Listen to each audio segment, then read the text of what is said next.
I made this steel out of an old file on my blacksmithing forge, something I'm quite proud of.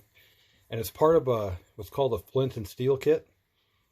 It's a fairly primitive way of building fires. You take your piece of flint, you strike this steel against it, it makes a spark. The spark lands in this char cloth, and with a little help from some dry tinder, you can build a fire. Unfortunately, we don't have any flint in this area, not that I know of.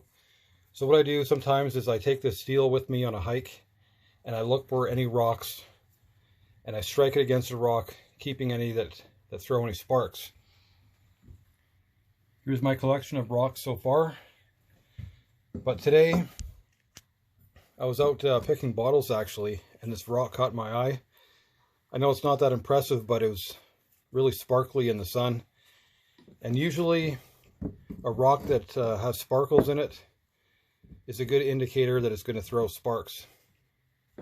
So I brought it home, struck my steel against it, and sure enough, it's the best rock I've ever found.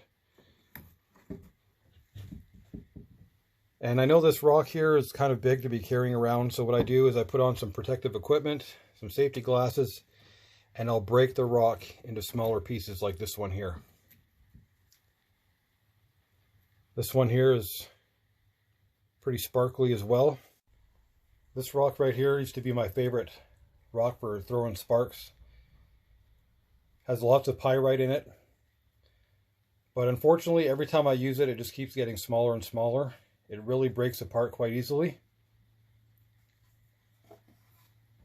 So if you just stick around for another minute, I will demonstrate